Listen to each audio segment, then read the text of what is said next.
Act 1. A. Peace shattered. The dawn came soft over the Chattahoochee River, painting the water in shades of copper and gold. Connor Dalton stood on the old wooden dock, coffee steaming in his hand, watching the current carry leaves and secrets toward the distant sea. The air was cool, autumn pressing in, and for the first time in 6 years, he felt something close to peace. Beside him, Titan lay with his head on massive paws, amber eyes tracking a heron as it glided low over the water. The German shepherd was still, patient, the way war had taught him to be. A scar ran through the tan fur of his right shoulder, a pale line where shrapnel had torn through muscle and bone in a place Connor tried not to think about anymore. Connor was 38 years old. He looked older. 12 years in the Navy SEALs had carved lines into his face that no amount of river mornings could erase. His hair was military short, going gray at the temples. His beard was trimmed close, flecked with white. His shoulders were broad, but his frame had thinned. Money was tight. The VA check covered the mortgage, barely, and odd jobs kept food on the table. He'd bought this place a year ago with his discharge pay. An old house on 3 acres where the tributaries met, where the river opened wide and the land fell quiet. The realtor had called it rustic. Connor called it home. The first real home since he'd left California at 18 to become someone his father might be proud of. That someone had died in Kandahar. The man standing on this dock was what remained. "Just you and me now, boy," Connor said quietly. Titan's tail thumped once against the weathered wood. The memory came anyway. It always did. Kandahar, 2019. The blast that lifted him off his feet, the ringing in his ears.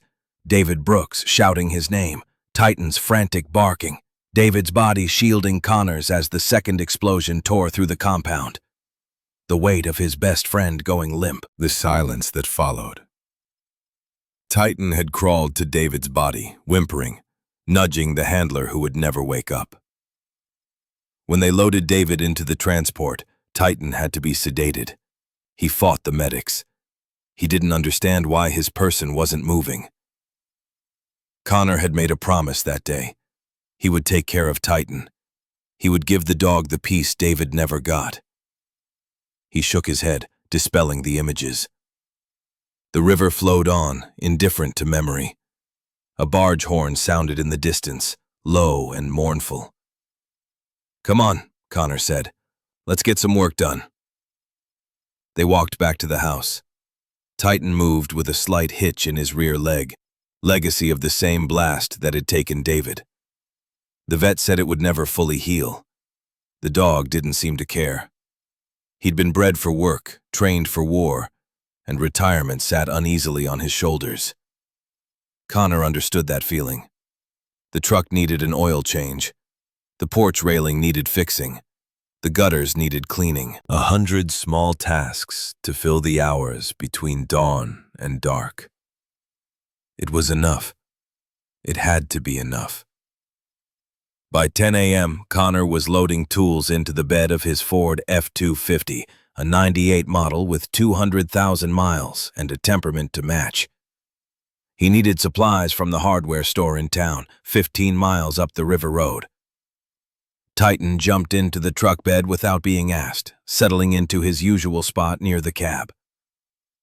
"Stay," Connor said, meeting the dog's eyes. Titan's ears pricked forward. Understood. The drive was quiet. Trees lined the road, their leaves beginning to turn. The radio played country music from a station that faded in and out. Connor didn't mind the static. He'd learned to live with interference. The hardware store sat on the edge of Millbrook, population 800, a town that time had passed by and forgot to collect. The parking lot was gravel and dirt, cracked pavement at the edges. 3 other vehicles sat scattered across the space. Connor backed into a spot near the loading dock, years of tactical thinking making him positioned for quick exit. "Be right back," he told Titan. The dog watched him go, head up, alert. Inside, the store smelled of sawdust and motor oil. Connor moved through the aisles with purpose, selecting what he needed. Oil filter, spark plugs, wood screws, sandpaper. The owner, an older man named Bill, rang him up without conversation. Connor appreciated that. Small talk felt like lying. 20 minutes. That's how long he was inside. 20 minutes that changed everything. He heard Titan scream. Not bark, not growl. Scream. A sound of pure animal agony that cut through the walls and glass like a knife through paper. Connor dropped the bag. Oil filter hit the floor, rolled. His body moved before his mind caught up, muscle memory and adrenaline launching him toward the door. His hand went to his hip where a sidearm used to be. Found nothing. Civilian now. Civilian. He burst through the door, and the world snapped into focus with combat clarity. 4 young men surrounded his truck. Titan was on his side in the truck bed, blood darkening the fur along his shoulder. The old scar reopened.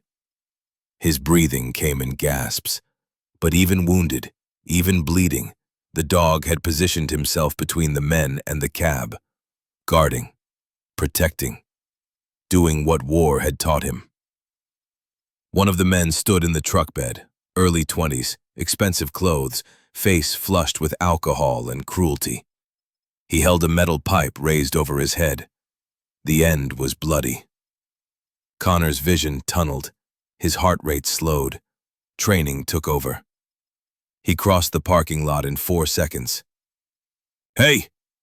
His voice cut the air like a blade. The man with the pipe turned, grinning. "Well, look who showed up." Connor didn't slow down. He vaulted onto the truck bed and dropped to his knees beside Titan. His hands found the dog's head, gentle despite the rage building in his chest. "Easy, boy, easy. I'm here." Titan's amber eyes found his. The dog's tail twitched once. Trust. Even in pain, even bleeding. Complete trust. "You need to step back, old man." Connor looked up slowly. The man with the pipe was maybe 24, styled hair, designer sunglasses pushed up on his forehead, a watch that cost more than Connor's truck. His breath reeked of whiskey. "I said step back." Connor stood. His hands hung loose at his sides. His voice came out quiet, controlled. 12 years of close-quarters combat had taught him when to shout and when to whisper. "You hurt my dog." "Your dog got in our way," the young man shrugged. "Shouldn't have growled at us." One of the others laughed. "Relax, Kyle. He's just some river rat. Look at him." Connor felt the old training stir, the part of him that could measure distances, calculate angles, identify weaknesses. The pipe. The grip was wrong. Amateur. Never hit anything harder than a golf ball. The stance. Off balance. Drunk. Vulnerable. The others. Watching, not participating. Followers, not fighters. "I want your names," Connor said. Kyle laughed. "You want our names? For the police report?" That got all of them laughing. Even the quiet one in the back, the one who hadn't said anything yet, cracked a smile. "Listen, buddy." Kyle stepped closer, pipe still raised. "You don't know how things work around here, do you? My father owns half this county. You think some cop is going to care about your mutt?" "He's not a mutt." Connor's voice didn't rise. "He's a combat veteran. 3 tours in Afghanistan. More service than you'll ever give to anything." Kyle's smile flickered. Then it hardened into something uglier. "You one of those, huh? Flag-waving hero types?" He gestured with the pipe. "Let me tell you something about heroes. They don't live in shacks by the river. They don't drive trucks from the 90s. And they don't waste my time with their sob stories about their stupid dogs. Connor felt Titan shift behind him. The dog was trying to stand. Blood ran down his leg. "Stay down, boy." "Yeah, stay down," Kyle mimicked. "Good advice for both of you." The quiet one finally spoke. "Kyle, let's go. This isn't worth it." "Shut up, Danny. I'm serious. Dad's gonna what?" Kyle spun on his friend. "Dad's going to thank me for reminding these people who runs this river. That's what Dad's going to do." Connor filed the information away. Kyle Prescott. Danny Prescott. Brothers. Probably sons of whatever Prescott was important around here. Rich. Connected. Used to getting away with things. "Your father teach you to beat animals?" Connor asked. Kyle turned back, eyes narrowing. "What did you say?" "I asked if your father—" The pipe swung. Connor had been waiting for it. He shifted left, let the metal whistle past his ear, and caught Kyle's wrist on the follow-through. 12 years of Krav Maga made the next movements automatic. One twist, one sharp pull. The pipe clattered to the truck bed. Kyle screamed, "My arm! He broke my arm!" "It's not broken," Connor released him. "But it will be if you swing at me again." The others surged forward, 3 against 1. They probably thought those were good odds. They were wrong. Connor moved like water. He didn't punch, he didn't kick. He used their momentum against them, redirecting, unbalancing, controlling. The first one came high. Connor ducked under, caught his jacket, used his own weight to flip him over the truck's edge. He hit the gravel hard, wind knocked out. The second one was smarter, tried to tackle low. Connor sidestepped, drove an elbow into his spine, sent him sprawling. The third one froze, hands up. "I don't want trouble." "Then leave." 8 seconds. That's how long it took. 8 seconds and 4 men were on the ground or backing away, and Connor hadn't broken a sweat. He'd barely had to think about it. Muscle memory. Training so deep it lived in his bones. "Here's what's going to happen." His voice hadn't changed, still quiet, still controlled. "You're going to get in your vehicles. You're going to leave. And you're never going to come near my property again." "Your property?" Kyle's voice cracked. He clutched his wrist, tears in his eyes. "You think this is over? Do you have any idea who my father is?" "I don't care who your father is." "You will." Kyle scrambled to his feet, backing toward a black Mercedes parked 3 spots over. "You will care, you psycho, when you're sitting in a cell for assault. When we take your house. When we put that dog down." "Don't." The word came out different, harder, darker. Something from the war, from the place Connor kept locked away. Kyle stopped. Connor stepped off the truck bed. His boots hit the gravel with a solid thunk. He walked toward Kyle slowly, and something in his posture made the younger man retreat step by step until his back hit the Mercedes. "I've spent 12 years protecting people like you," Connor said. "People who sleep safe in their beds because men like me stand watch in the dark. I've killed for this country. I've buried friends for this country. And I came home to find a quiet place where I could heal." He stopped inches from Kyle's face. "That dog behind me saved my life twice. Once in Kandahar, once in a VA hospital when I had a gun in my mouth. So when I tell you not to threaten him, I need you to understand something." Connor leaned closer. "I am not threatening you back. I am making you a promise. If you touch him again, there won't be a police report. There won't be a trial. There will just be a story about 4 drunk idiots who fell into the river and drowned." Kyle's face had gone white. "Now get out of my sight." They ran. All four of them scrambled into the Mercedes like the gravel was on fire. Engine roared. Tires spun.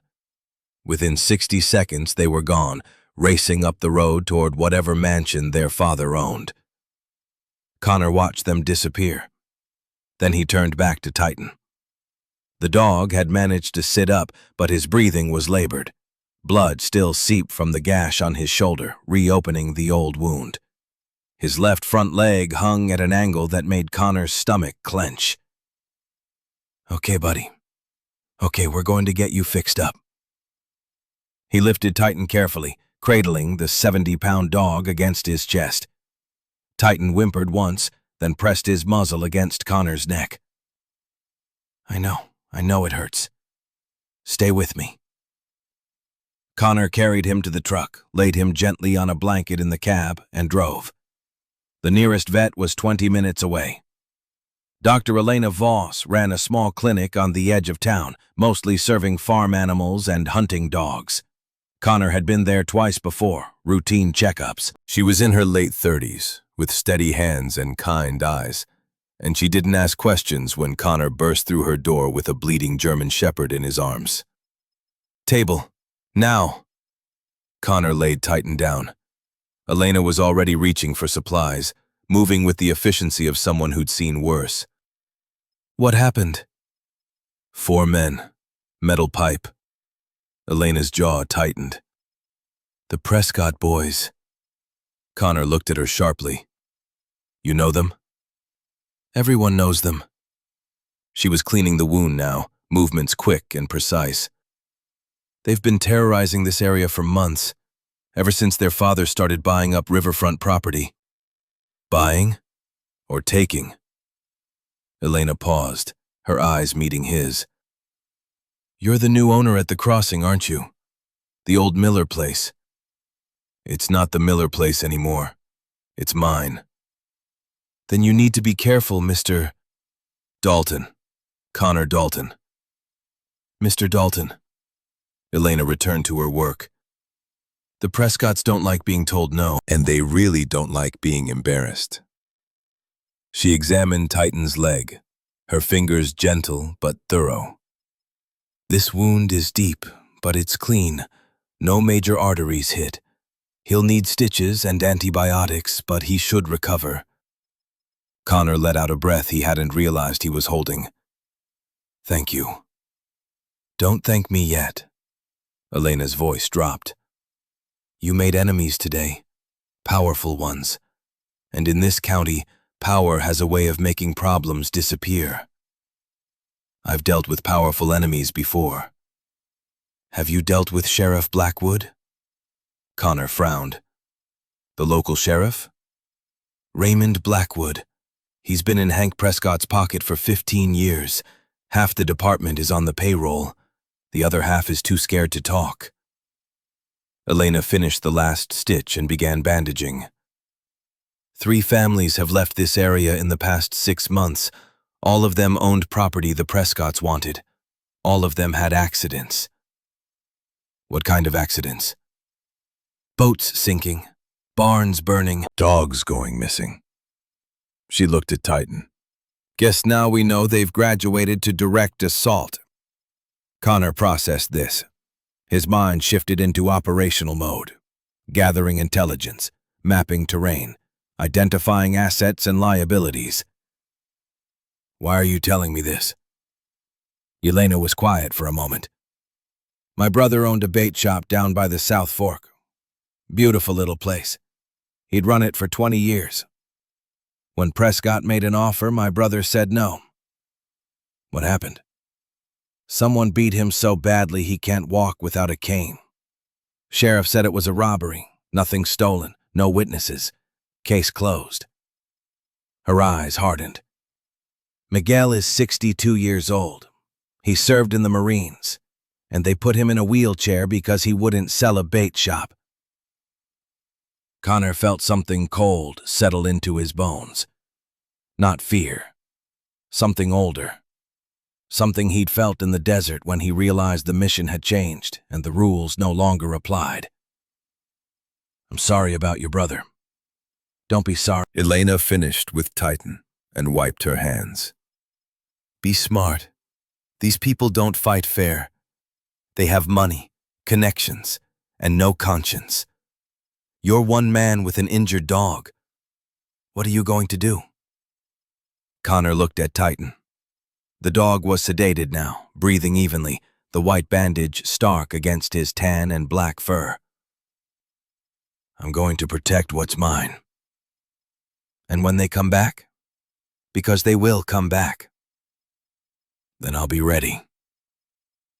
Elena studied him for a long moment. Whatever she saw in his face made her nod slowly. There's a group of us.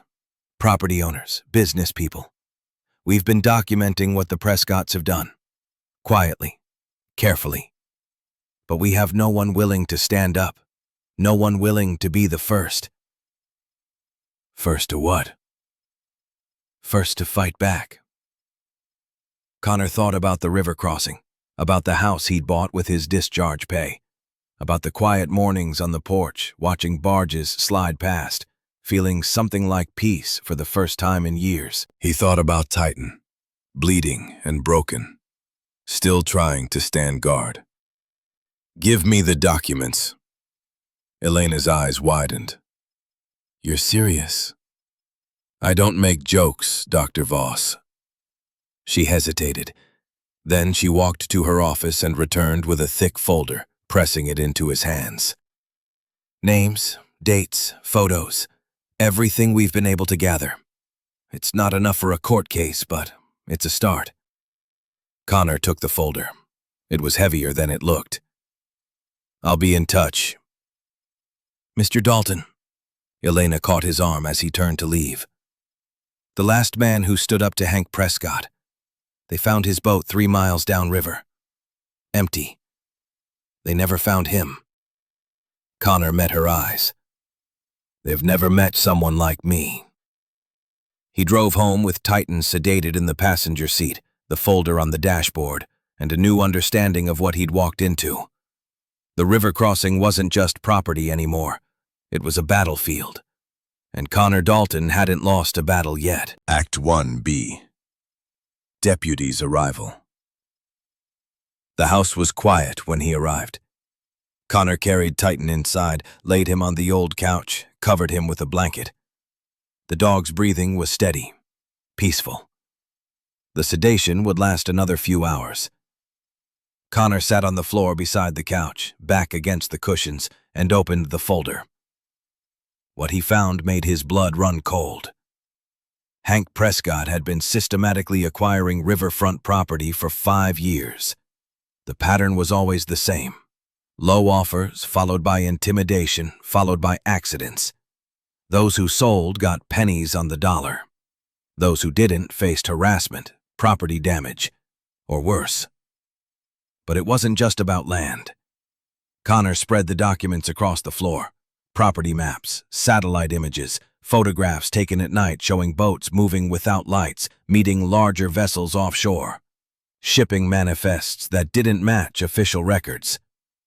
The river crossing sat at the junction of 3 tributaries. Whoever controlled that crossing controlled access to 200 miles of waterway that flowed directly to the coast. This wasn't about development. This was about moving something. Drugs, maybe. Or worse. Connor's phone sat on the coffee table.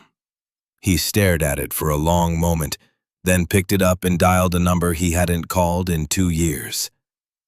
It rang 3 times. If you're selling something, I'm hanging up. Dex. Silence. Then. Connor? Connor Dalton? Yeah, brother. I thought you were dead. I thought you fell off the face of the earth. I tried. Didn't work. Derek Murphy laughed, but there was relief in it. What do you need? I need you to run some names through federal databases. Sheriff Raymond Blackwood, Chatham County. Hank Prescott, Prescott Development. And 4 rich kids who just put my dog in the hospital. Dex's voice changed, sharper, more focused. "What kind of trouble are you in?" "The kind I can't handle alone." "Then you came to the right place. Give me 24 hours. "Dex?" "Yeah." "Bring guns." Connor hung up. Outside, the river slid past in the darkness, carrying secrets toward the sea. Connor watched it through the window, Titan's steady breathing the only sound in the house. They thought he was just a river rat, some broken veteran living in a shack by the water. They had no idea what they'd awakened. Titan stirred in his sleep, paws twitching, chasing ghosts from another war. Connor reached down and rested a hand on the dog's side. "Rest easy, buddy. Tomorrow we start gathering intel." The night deepened. The river kept flowing. And somewhere upriver in a mansion overlooking the water, Kyle Prescott was telling his father about the crazy veteran who'd humiliated them on the dock. Hank Prescott listened without interrupting. When his son finished, he reached for his phone and dialed Sheriff Blackwood. "We have a problem at the crossing." "I heard." "The Dalton property. Handle it, Ray. This one might be different. Kyle says he moved like, I don't care how he moves. I care about results." Hank's voice hardened. "That property is the last piece I need. Make him sell, make him leave, or make him disappear. I don't care which, just get it done." He hung up.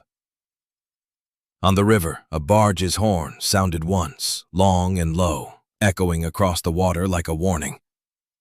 But no one was listening. Not yet. Act 1C. The Siege. Warning. Connor didn't sleep. He sat at his kitchen table with Elena's folder spread before him, cross-referencing documents, building timelines, identifying patterns. 12 years of intelligence gathering in hostile territory had trained him to see connections others missed. By midnight, he had a clearer picture. Hank Prescott wasn't just a developer, he was a middleman. The boats came upriver every third Thursday. They stopped at the crossing, Connor's Crossing, where the tributaries met and the water ran deep enough for larger vessels. They offloaded cargo to smaller boats that dispersed through the network of waterways. What cargo? The documents didn't say, but the money trail suggested something lucrative. Bank transfers, shell companies, offshore accounts. Titan woke around 1 a.m., groggy but alert. Connor helped him outside, supported his weight as the dog did his business. The night was cool, crickets singing, the river a dark mirror reflecting stars. "We're in it now, boy," Connor said quietly. Titan leaned against his leg. Understood. They were back inside when headlights cut through the darkness. 2 vehicles coming down the dirt road. No sirens, no flashing lights, just the slow crunch of tires on gravel. Connor moved to the gun safe in the closet. His hands found the Mossberg shotgun in the dark. 5 rounds, buckshot, legal. He'd sworn off warfare, but he'd never sworn off self-defense. "Stay." Titan whined but obeyed. Connor slipped out the back door and circled through the trees. 12 years of insertion training took over. Soft steps, low profile, eyes adjusting to darkness. The vehicle stopped at the end of his driveway, a county sheriff's cruiser and a black SUV. 4 men climbed out, 3 in deputy uniforms, 1 in slacks and a sheriff's jacket. Raymond Blackwood. Connor had looked him up online while researching. 52 years old, 26 years on the force, community awards, church deacon, family man. The kind of face you trust to protect and serve. But Connor had learned in Afghanistan that evil rarely wore a mask. Usually it wore a badge and a smile. "Mr. Dalton!" Blackwood's voice carried across the yard, friendly, concerned. "We need to talk. Official business." Connor stepped out of the shadows. The deputies flinched. Blackwood's hand moved toward his holster, then stopped. Bit late for official business, Sheriff. Blackwood recovered quickly, forcing a smile. Well, you know how it is. Crime doesn't keep bankers' hours. He gestured at the house. Mind if we come inside? Yes. The smile flickered. Excuse me? I mind. Say what you came to say. Blackwood's jaw tightened. He glanced at his deputies, then back at Connor. Fine. We'll do this the hard way. He pulled a folded document from his jacket. I'm serving you notice that your property is under investigation for code violations, structural deficiencies, environmental concerns. You've got 48 hours to vacate while we conduct our assessment. Connor didn't move. What violations? That's what we're here to determine. At midnight, with no notice, and 3 armed deputies. This feels less like code enforcement and more like intimidation. Careful, Mr. Dalton. Blackwood's voice dropped. Resisting a lawful order is a serious offense. So is trespassing. You're on my property without a warrant. I haven't invited you inside, and that document you're waving around is worthless without a judge's signature. Blackwood's face reddened. One of the deputies, young and nervous, shifted his weight and let his hand rest on his service weapon. Connor noticed. Of course he noticed. Tell your deputy to take his hand off that gun. Or what? Or I'll assume he intends to use it, and I'll react accordingly. Silence. The river gurgled somewhere in the darkness. An owl called from the trees. Blackwood raised a hand. The deputy stepped back. You're making a mistake, Blackwood said quietly. A big one. You think you're some kind of tough guy because you served overseas. Let me tell you something. This isn't Afghanistan. There's no Medal of Honor waiting for you here. There's just the system. And the system always wins. The system. Connor let the word hang. Is that what you call it? Forcing families off their land? Beating old men? Running God knows what through this river? Something flickered in Blackwood's eyes. Fear, just for a second. I don't know what you're talking about. Sure you don't. Connor stepped forward. The deputies tensed. Here's what's going to happen, Sheriff. You're going to get back in your vehicles. You're going to drive away. And you're going to tell Hank Prescott that Connor Dalton doesn't scare, doesn't sell, and doesn't forget. You're threatening me? I'm informing you. There's a difference. Connor smiled. It wasn't a pleasant smile. 48 hours. That's how long you have to stop this. After that, I start making calls. Federal calls. The kind that end careers and start indictments. Blackwood stared at him for a long moment. Then he laughed. Federal calls. That's cute. You think the feds care about some backwater property dispute? He shook his head. You're out of your depth, Dalton. Way out. He turned and walked back to his cruiser. The deputies followed. Engines started. Headlights swung around. Gravel crunched. And then they were gone. Connor stood in the darkness until the taillights disappeared. Then he walked back inside where Titan was waiting by the door, hackles raised. Good boy. Stand down. Titan relaxed, but his eyes stayed on the window. Connor sat down heavily on the couch. His hands were shaking. Not from fear. From adrenaline. From the old familiar rush of confrontation. He'd bought 48 hours. Maybe. He needed to use them wisely. His phone buzzed. Text from Dex. Got your intel. You're not going to like it. Calling in 5. The phone rang exactly 5 minutes later. Brother, you stepped in something deep. Tell me. Sheriff Raymond Blackwood, 26 years on the force, clean record on paper, but I ran his financials through a contact at Treasury. He's got offshore accounts in the Caymans, deposits every month, like clockwork. Guess who owns the shell company making those deposits? Connor waited. Prescott Development LLC, registered in Delaware, managed through a law firm in Atlanta. Dex paused. But that's not the scary part. What's the scary part? Hank Prescott isn't just some local developer, Connor. He's connected. I'm talking cartel connected. The DEA has been watching him for 3 years. They think he's running a distribution corridor from the Gulf through the river system.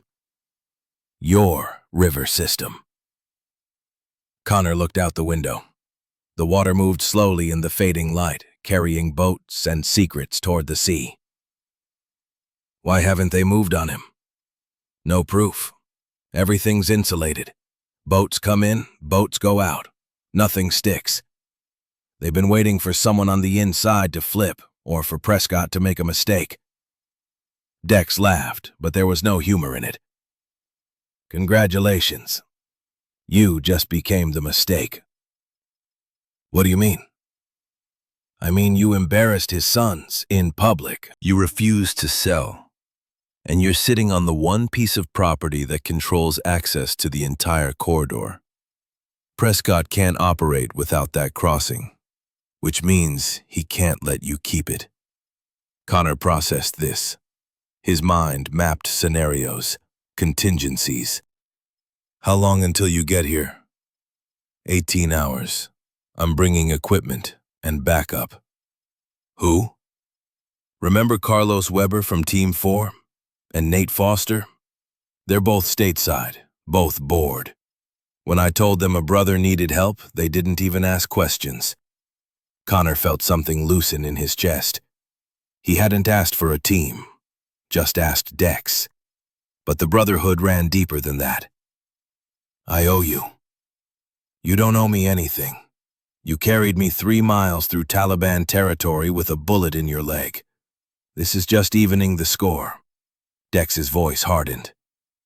Sit tight. Watch your back. And Connor? Yeah? Don't let them take that dog. The line went dead. Connor set the phone down and looked at Titan. The dog was still watching the river, ears forward, alert. 18 hours, buddy. Think we can hold out that long? Titan's tail thumped against the floor once. Connor hoped that was yes. Dawn was breaking when Connor heard the sound. A vehicle. Coming slow. Not the sheriff's cruiser. Something smaller. Connor grabbed the shotgun and moved to the window.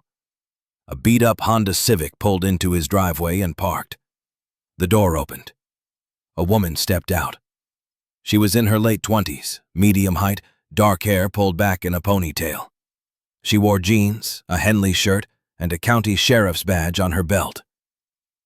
But something was wrong. She moved carefully, like she was hurt, and she kept looking over her shoulder. Connor watched as she approached the house. She raised her hand to knock, then paused. Her shoulders sagged. She leaned against the doorframe.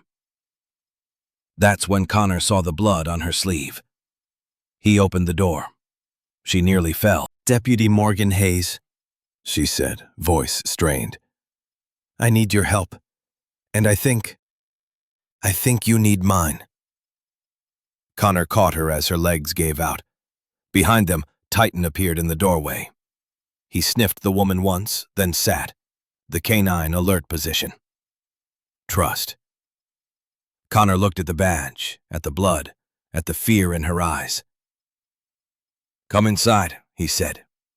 Start talking. And that's how the war began. Act 2. A. Team Assembly. Morgan Hayes sat at Connor's kitchen table, pressing a dish towel against her left shoulder.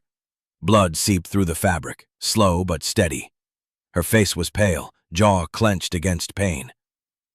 Connor set a first aid kit on the table. How bad? Grazed. Through and through. She pulled the towel away. The wound was a clean furrow across the top of her shoulder, maybe 2 inches long. Could be worse. Could be better. Connor opened the kit. This is going to hurt. Everything hurts right now. He cleaned the wound with antiseptic. She hissed through her teeth, but didn't pull away.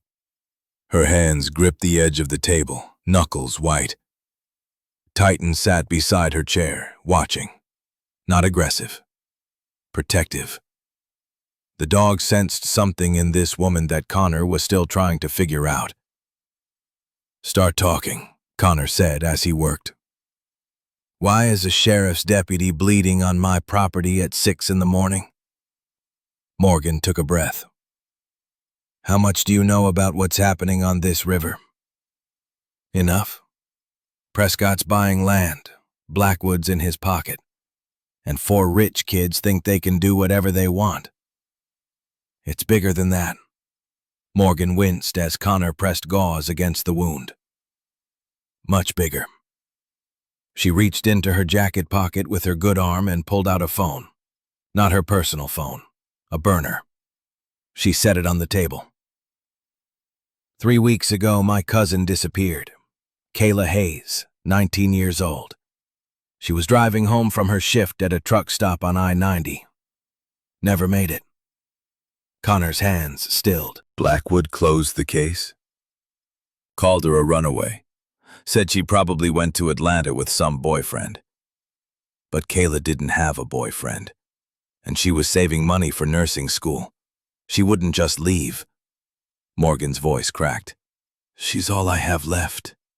Our parents died in a car accident when I was 22. I raised her. 6 years. And now she's gone. I'm sorry. Don't be sorry. Help me find her. Morgan tapped the phone.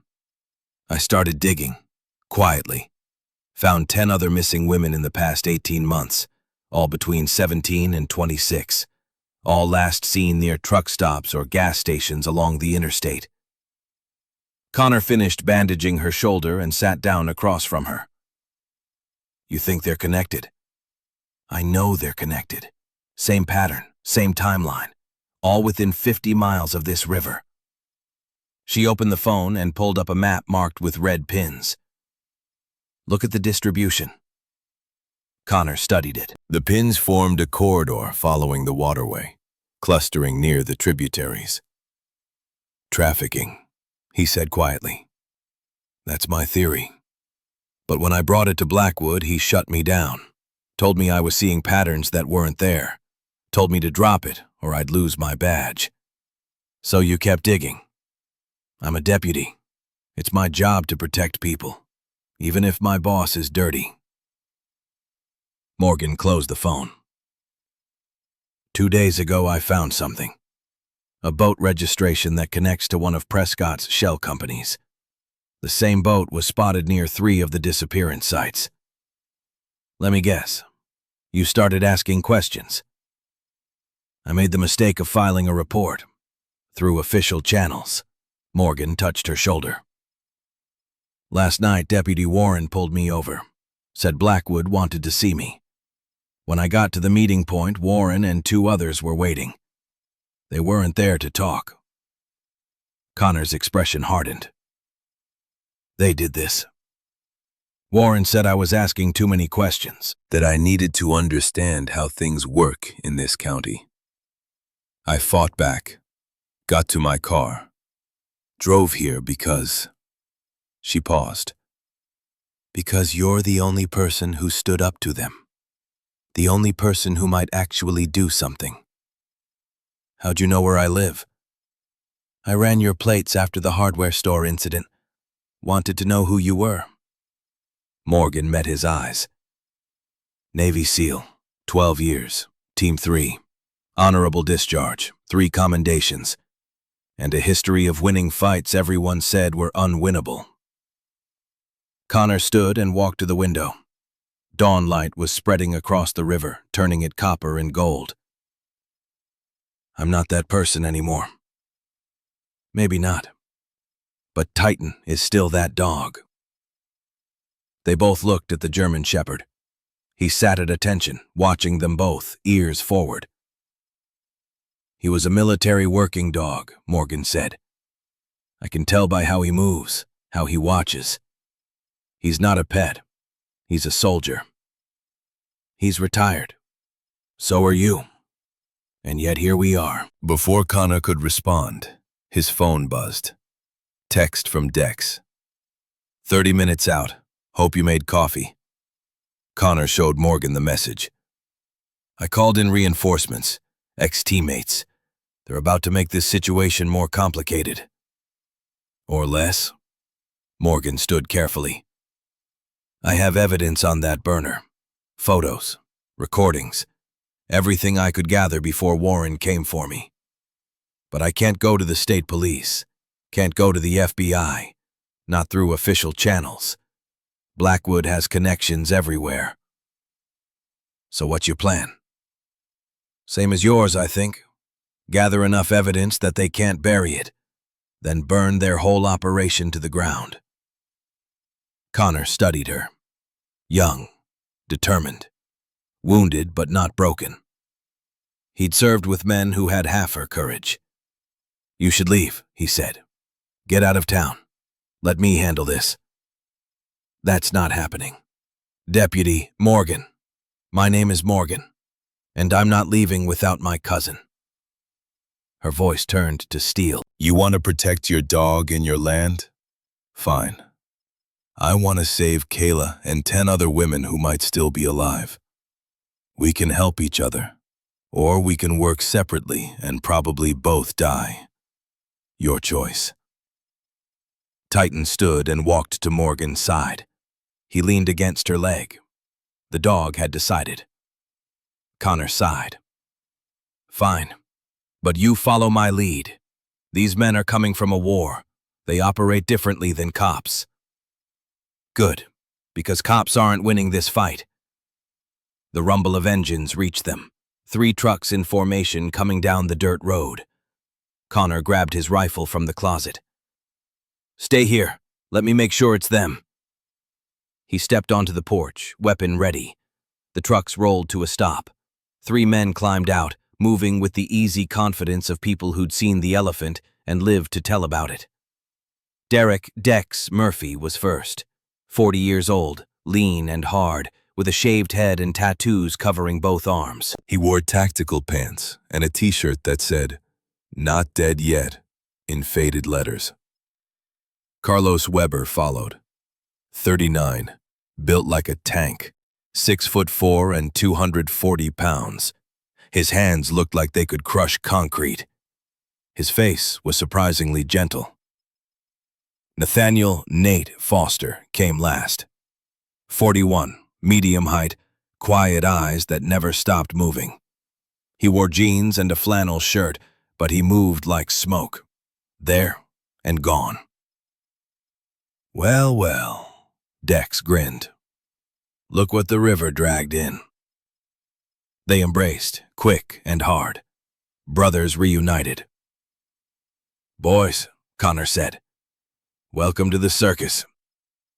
We brought party favors. Carlos gestured to the trucks.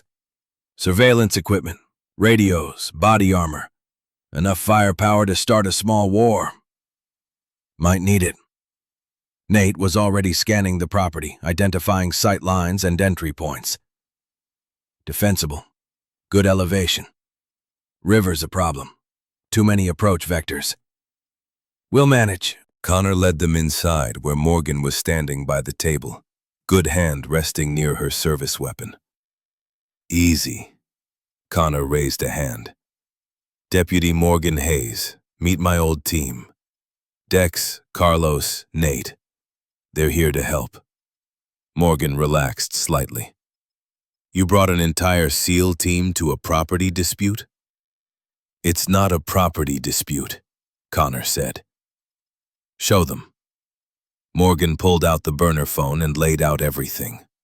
The missing women, the boat registrations, the pattern, the corruption. By the time she finished, the room had gone silent. Carlos spoke first, his voice soft. Trafficking. That's the theory. Not a theory. Nate had pulled up something on his own phone. I ran those boat registration numbers through a contact at Customs. 3 of them were flagged in a DEA investigation 2 years ago, suspected of moving product from Gulf vessels to inland distribution points. Product meaning what? Morgan asked. Could be drugs, could be people, could be both. Nate looked at Connor. Your river crossing isn't just valuable real estate. It's infrastructure for a smuggling operation. Dex whistled low. You really know how to pick retirement spots. I didn't pick this. It picked me. Doesn't matter now. Carlos began unloading equipment from his truck. We're here. We set up defensive positions. We gather intel. And we figure out how to shut this down without everyone dying. There's more. Morgan pulled up the map on her burner. Every 3rd Thursday there's increased boat activity near the crossing. Regular pattern. Like clockwork. The next one is tomorrow night. Connor looked at his team. They're going to make a run tomorrow. We document everything. Every face, every boat, every handoff.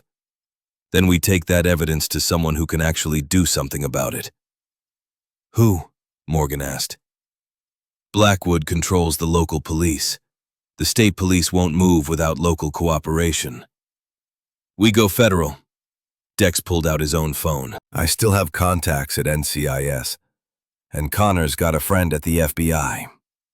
We build a case they can't ignore, then we hand it over. And in the meantime? Carlos asked. In the meantime, we fortify this position. Connor spread a map of his property on the table. They're going to come for us, probably tonight. Blackwood can't let a deputy go missing without following up, and Prescott needs this land. So we prepare for siege. They spent the next 6 hours transforming Connor's property into a fortress. Cameras went up on trees. Motion sensors created an invisible perimeter. Radios were distributed and frequencies checked. Defensive positions were identified and fortified. Morgan worked alongside them despite her injured shoulder. She knew the area, knew the roads, knew which deputies might be loyal and which were definitely compromised. Warren for sure, she said, marking names on a list. Jenkins, probably. Hutchins, maybe. The rest are either clean or too scared to act. What about Blackwood's family? Connor asked. Wife died 3 years ago. Cancer. No kids. Lives alone in a house on the north side of town. Morgan paused. He used to be a good cop, 20 years ago. I looked up his record.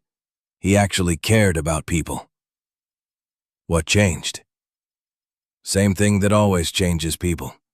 Money, pressure, justifications that start small and grow. She shook her head. Doesn't matter now. He made his choices. By noon, the property was ready. Carlos had set up overlapping fields of fire. Nate had identified 3 escape routes. Dex had established communication protocols. Connor had briefed everyone on rules of engagement. Non-lethal if possible, he said. We're not executioners. We disable. We document. We hand them to the feds. And if they don't give us the choice? Carlos asked. Connor's expression hardened. Then we do what we were trained to do, but only as last resort. Elena Voss arrived at 2 p.m. with medical supplies and information. Her brother Miguel had kept a second set of records, hidden from everyone. Ship manifests, photographs of transactions, names and dates going back 4 years. Miguel was building a case, Elena said, spreading documents on Connor's table. Before they put him in the hospital. He never told me where he hid the backup files until yesterday. He heard you stood up to the Prescotts, said you might actually see it through. Connor studied the documents. The evidence was damning. boats arriving from offshore, transfers to smaller vessels, multiple witnesses seeing women being moved in the middle of the night. "This is enough," Morgan breathed. "This is enough to prove trafficking." "It's enough to start an investigation," Dex corrected. "But we need more. We need to catch them in the act." "Tomorrow night," Connor said. "We let them make their run. We document everything. And then we end this." Elena looked worried.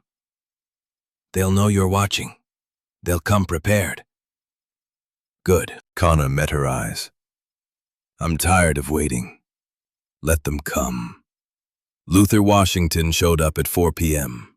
The 82-year-old Korean War veteran arrived in a battered pickup, carrying a rifle older than Connor and a determination that defied his age. "Heard you were having trouble with Prescott," Luther said, limping up the porch steps. "Figured you could use an extra gun." "Luther, this could get dangerous." "Son, I crawled through frozen mud while Chinese artillery tried to kill me. I think I can handle some rich boy and his pet sheriff." Luther's eyes hardened. "Besides, they killed my wife." The room went quiet. "Martha died 3 years ago," Luther continued. "Heart attack, the doctor said. But I know better. Prescott's people had been pressuring us to sell. Martha told them to go to hell. 2 days later, she collapsed. They scared her to death." Connor felt the weight of that statement. "I'm sorry." "Don't be sorry. Be effective." Luther straightened. "I've got records too. Been watching the river for 3 years, boat movements, timings. I know their patterns." By evening, Connor's small cabin had become a command center.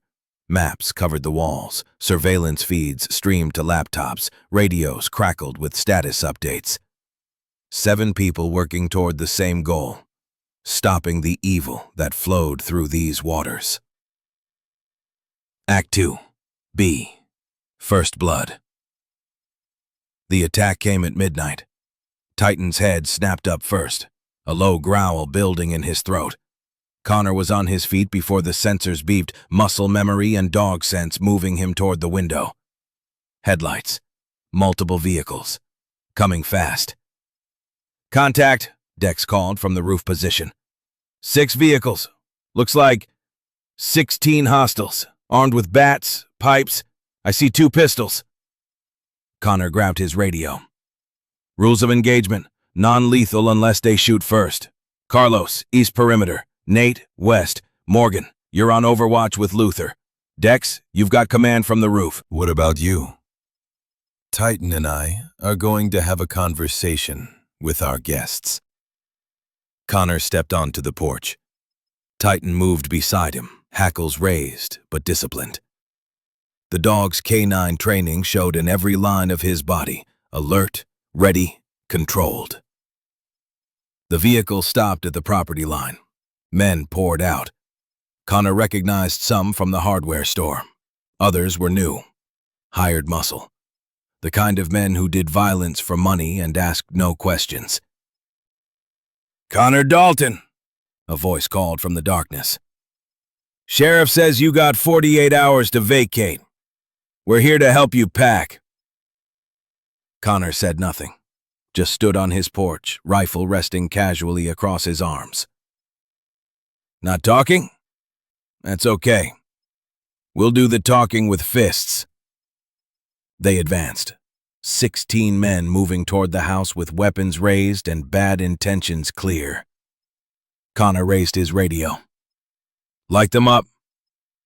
Floodlights blazed to life, 16 men suddenly exposed, blinking against the glare. Luther's voice boomed from speakers Connor had hidden in the trees. "Federal agents, drop your weapons. You are under arrest."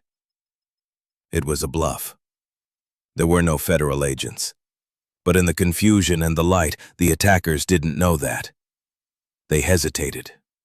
Just for 3 seconds. Those 3 seconds were enough. Connor moved first, He came off the porch like a weapon released, Titan beside him. The first attacker swung a baseball bat. Connor caught his wrist, twisted, used the man's momentum to send him sprawling. Titan hit the second man low, jaws clamping on his thigh with controlled force. Not to kill, to disable. The man screamed and went down. From the roof, Dex's rifle cracked, not at people, at vehicles. Tires exploded, engines died as bullets found radiators, cutting off escape.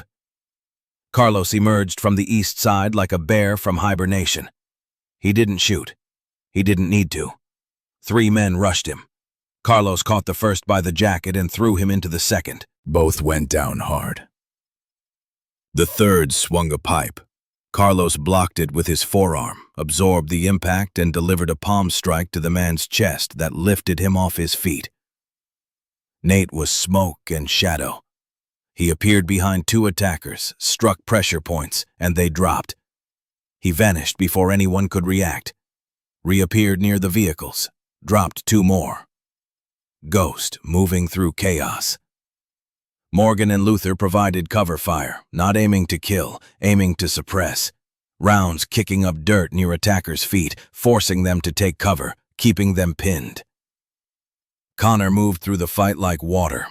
12 years of close-quarters combat made him efficient, brutal when needed, controlled always. A man swung at him. Connor ducked under, drove his elbow into the attacker's solar plexus. Wind gone. Down. Another came from the left. Connor swept his legs, dropped him, moved on. Titan worked independently. The canine training showed. He identified threats, isolated targets, Disabled them with precision bites to limbs. Never went for the throat. Never lost control. 4 minutes. That's how long the fight lasted. When it ended, 16 men lay groaning on Connor's property. Zip-tied hands, confiscated weapons, photographed faces. Not one had made it past the perimeter. Connor walked among them, checking for serious injuries. Found none. They'd be sore. They'd be scared. But they'd live. "Here's what happens now," Connor said, his voice carrying across the sudden quiet. "We're going to cut you loose. You're going to get in your vehicles and leave. And you're going to tell whoever sent you that Connor Dalton doesn't scare."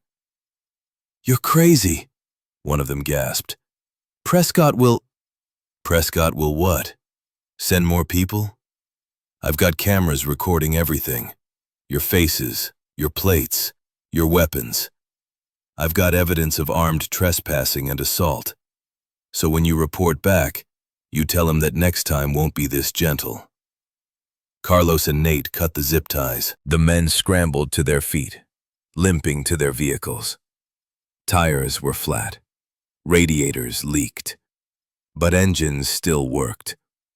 They drove away on rims, metal scraping asphalt, leaving a trail anyone could follow. Connor watched them go, then turned to his team. "Damage report. East perimeter secure," Carlos said. "No breaches." "West clear," Nate added. "Roof position maintained," Dex called down. "Got clear photos of every face." Morgan lowered her rifle. "Luther and I are good. No issues." Connor looked at Titan. The dog was panting but unhurt. His tail wagged once. "Good boy." They regrouped in the house, adrenaline still pumping, but also satisfaction. They'd held the line. "That was the opening move," Connor said. "They tested our defenses. Now they know we're organized, armed, trained." "Which means the next attack will be heavier," Dex said. "Tomorrow night," Morgan reminded them. "The boat run. They'll try to take you out before then." "Let them try." Connor pulled up the surveillance footage. "We've got faces now. Nate, can you run these through your databases?" "Already on it." They spent the next hour identifying attackers. Most were local thugs, criminal records for assault, drugs, petty theft. The kind of men Prescott could hire cheap and discard easily. But two faces made Nate pause. "These two," he said, pointing to the screen. "Different. Look at how they moved. Training. Discipline." Connor studied the footage. Nate was right. While the others had charged in chaotically, these two had maintained formation, covered each other, moved like soldiers. "Mercenaries," Carlos said quietly. "Or ex-military gone bad." Dex leaned closer. "That changes things. Prescott's escalating, bringing in professionals." "Good," Connor said. "Means we're hurting him." Elena checked everyone for injuries, found nothing serious. Connor's knuckles were bruised. Carlos had taken a pipe shot to the shoulder that he shrugged off. Morgan's gunshot wound had reopened slightly. Elena rebandaged it. "You should rest," Elena told Morgan. "I'll rest when Kayla's home." By 3 a.m., exhaustion began to set in. Connor assigned watch rotations. Dex took first, Carlos second, Nate third. Morning would come early. Connor lay on his couch, Titan on the floor beside him. The dog's breathing was steady, peaceful, like the fight had never happened. But Connor couldn't sleep. His mind ran through scenarios. Tomorrow night they'd document the boat run, get the evidence they needed, hand it to the feds. Simple plan. Simple plans never survived contact with the enemy. His phone buzzed. Unknown number. Connor almost didn't answer, but something made him pick up. "Mr. Dalton." The voice was accented, Mexican maybe, smooth, cold. "We haven't met, but I believe you know my work." Connor's blood turned to ice. "Who is this?" "My name is Victor Reyes. I'm what you might call a businessman." "Hank Prescott is my local partner. And you, Mr. Dalton, are becoming expensive." Connor sat up. Titan's ears pricked forward. "I could send more men," Victor continued. "Better men. But that would be messy, expensive. So I'm offering you a choice. Walk away. Leave that property, and I'll consider our business concluded. And if I don't, then I will destroy everything you love. Not you, Mr. Dalton, never you. I want you alive. I want you watching." The voice turned colder. "The dog first, perhaps. Then the veterinarian. Then your friends. One by one. And finally, when you have nothing left, I will let you live with the knowledge that you could have prevented it all." Connor felt rage building, hot, familiar, dangerous. "You're threatening the wrong man." "Am I?" "You are one soldier, Mr. Dalton. Brave, yes, skilled, certainly, but mortal, vulnerable, and surrounded by people who share that vulnerability." "You don't know anything about me." "I know everything about you." Connor James Dalton, Navy SEAL, Team 3. 12 years of service. Honorably discharged after psychological evaluation recommended removal from combat duty due to PTSD. Victor's voice dripped with mockery. "They thought you were broken, didn't they? Too much death, too much trauma. And now here you are, playing hero in a swamp." Connor said nothing. "I'll give you 48 hours to decide. Leave and live in peace. Stay and watch everyone around you suffer." The line crackled. "Choose wisely, Mr. Dalton." The call ended. Connor sat in the darkness, phone still pressed to his ear. Titan moved closer, pressed against his leg. The dog sensed his tension. "We're in deep now, boy," Connor whispered. Titan's tail thumped once against the floor. Connor looked out the window at the river. Dawn was still hours away. Out there, somewhere, Victor Reyes was planning his next move. Prescott was licking his wounds. Blackwood was deciding how to escalate. And tomorrow night, boats would come, carrying cargo that wasn't cargo, moving human beings like freight. Connor made his decision. He wasn't walking away. He wasn't negotiating. He wasn't compromising. He was going to war. And this time, he was going to win. Act 3. A. The Trap Springs. Dawn came gray and cold over the Chattahoochee. Connor stood on his porch, coffee untouched in his hand, staring at the 3 black SUVs that had been parked at the end of his road since 4 a.m. Watching. Waiting. Titan sat beside him, amber eyes tracking every movement. The dog hadn't relaxed since Victor Reyes's phone call 6 hours ago. Neither had Connor. 18 hours until the boat run, Dex said, emerging from the house with his own coffee. And they're already positioning. They know we're on to something. Good. Let them watch. Connor set down his mug. The more resources they commit to us, the less they have for the actual operation. Unless the operation is us. Dex's face was grim. What if there's no boat run tonight?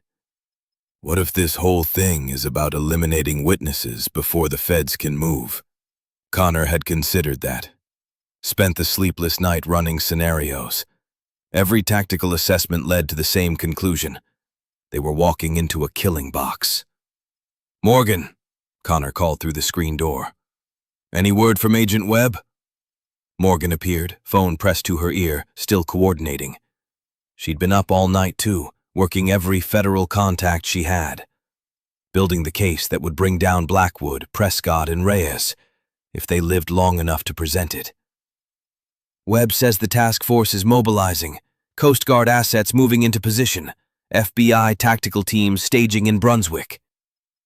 Morgan's voice was steady, but her eyes showed the strain.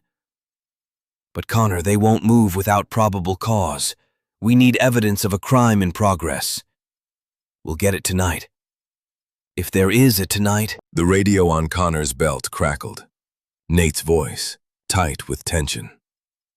"Movement at the south checkpoint. Vehicle approaching. Civilian plates." Everyone went alert. Hands moved toward weapons. Titan stood, hackles beginning to rise.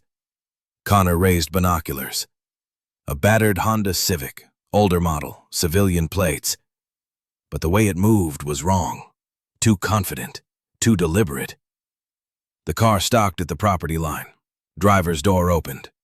Kyle Prescott stepped out. "Hold fire," Connor said into the radio. "Let's see what he wants." Kyle was alone. No Danny. No friends.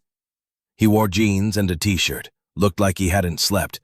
His right wrist was still wrapped from where Connor had twisted it 3 days ago.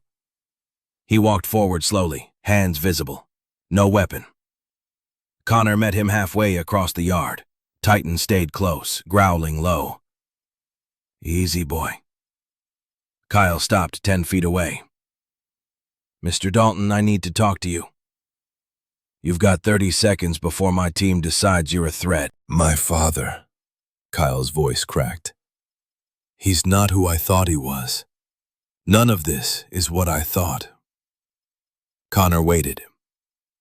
3 days ago, after the hardware store, I was angry, embarrassed. I wanted revenge. Kyle pulled out his phone with shaking hands. "So I started going through his files, looking for dirt on you, ways to hurt you legally." He held out the phone. "I found something else." Connor took it. On the screen was a series of audio files. He pressed play. Hank Prescott's voice. "I told you, I want out. This has gone too far." Another voice, accented, cold. "You wanted in, Mr. Prescott.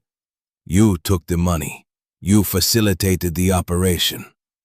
You don't get to develop a conscience now." "I didn't know you were trafficking women. I thought it was drugs, product. not people. People are product, Mr. Prescott, and you're in too deep to pull out. So you'll continue to acquire the properties we need. You'll continue to provide cover. Or your son has an unfortunate accident. Silence. Then Hank's voice, broken. Leave Kyle out of this. Then do your job. The recording ended. Connor looked at Kyle. The young man's face was wet with tears.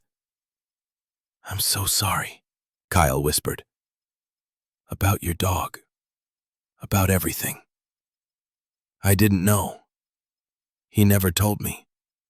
Just said we were expanding the business, that we needed land for development.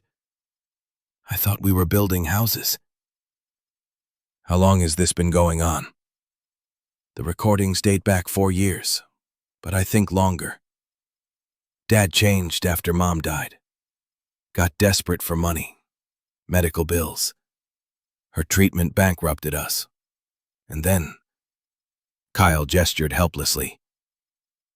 And then Victor Reyes offered him a deal. Connor's mind raced. This was it. The twist he hadn't seen coming. Hank Prescott wasn't the mastermind. He was a victim too. A man who'd made one bad choice to save his dying wife and then gotten trapped in a nightmare he couldn't escape. Why are you telling me this? Because I want to help. I want to stop this. Kyle straightened. I have more recordings, financial records, boat schedules, everything Dad kept as insurance in case Reyes turned on him. I want to give it to you.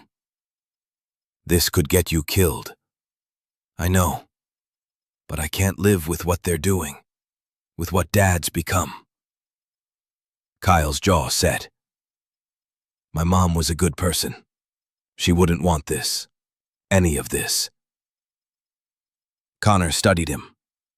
24 years old, spoiled, arrogant, but also brave enough to stand here and confess, brave enough to betray his own father to stop evil. All right, Connor said, but not here, too exposed. There's a gas station on Route 27, 15 miles north. Meet me there in 1 hour. Come alone. Kyle nodded, started to leave, turned back. Mr. Dalton? Your dog. Is he okay? Connor looked at Titan. He'll survive. They always do. Good. I'm glad. Kyle got in his car and drove away. Dex appeared at Connor's elbow. That was either the bravest thing I've ever seen or the dumbest. Could be both. You're not seriously going to meet him. I am, but not alone. Connor keyed his radio. Carlos, Nate, suit up. We've got to meet in 45 minutes. Could be legit intel. Could be an ambush. Either way, we're going. Morgan stepped onto the porch. Connor, this feels wrong. Kyle could be bait. Probably is.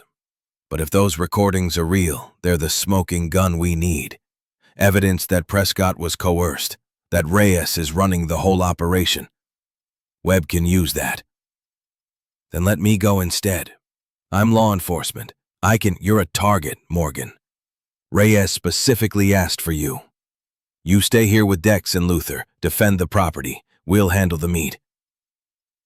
Connor grabbed his tactical vest, checked his sidearm, extra magazines, knife, radio, everything he needed for a quick extraction if things went sideways. Titan followed him to the truck, tail up, alert, ready. Not this time, boy. You stay here, guard Morgan. Titan whined, didn't want to be left behind. I know, but I need you here. Protect the house. The dog reluctantly returned to the porch, sat beside Morgan, but his eyes stayed on Connor, worried. Carlos and Nate loaded into Connor's truck. No conversation, just the professional silence of men preparing for combat. The drive to the gas station took 20 minutes. Connor drove, scanning for tails. Found none. but that didn't mean they weren't there. The gas station sat at a lonely crossroads. 2 pumps, small convenience store, empty parking lot. Perfect place for an ambush. Connor parked with the truck facing the exit, engine running. Nate vanished into the trees, establishing overwatch.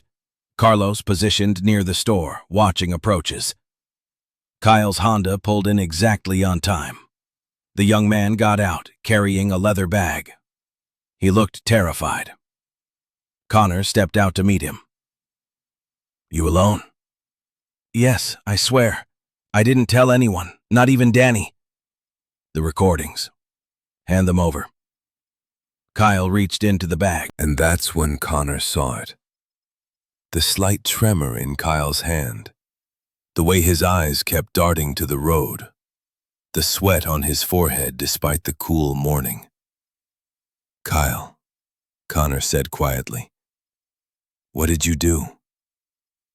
"I'm sorry," Kyle whispered. "They have my brother. They said if I didn't—" Engines roared. 3 black vans screamed into the parking lot, boxing them in. Doors flew open. Men poured out. Not thugs this time. Professional mercenaries. Body armor, automatic weapons, military tactics. Connor counted 8. No, 10. Spreading out in disciplined formation. "Get down!" Connor shoved Kyle behind a concrete post and drew his weapon. The mercenaries opened fire. Connor returned fire, aiming for center mass. His rounds sparked off body armor.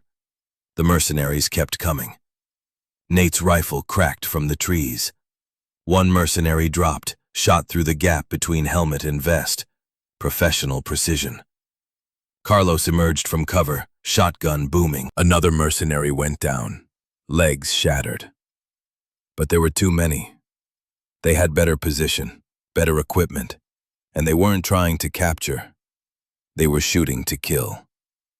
Connor's truck took a dozen rounds. Tires exploded, windshield shattered. Engine block absorbed fire meant for Connor's head. He rolled behind the gas pump. Not ideal cover. 1 stray round into the tank and the whole place would explode. Kyle was screaming, crying, curled in a ball behind the post. "Connor!" Carlos shouted. "We need to extract, now!"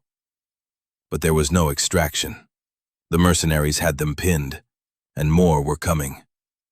Connor heard more engines, reinforcements. This was it.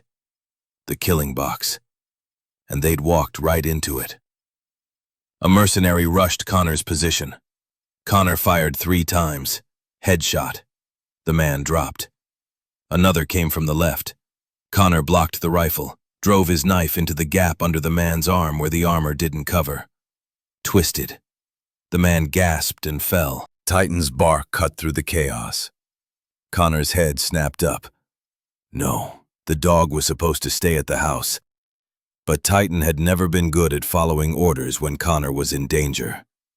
The German Shepherd came out of nowhere, a 70-pound missile of fury and loyalty. He hit a mercenary from behind, jaws clamping on the back of the man's knee. The man screamed, went down. "Titan, no! Get back!" But the dog was committed. He released the first man, pivoted toward another threat. The mercenary saw him coming, raised his rifle. Time slowed. Connor was too far away, couldn't reach Titan in time, couldn't stop what was about to happen. The mercenary fired. Titan yelped, a sound Connor had heard twice before, once in Kandahar, once at the hardware store. The dog went down. Something inside Connor shattered. He'd spent 12 years learning to control violence, to channel it, to use it precisely and professionally. That control evaporated. Connor moved through the mercenaries like death incarnate. No thought, no hesitation.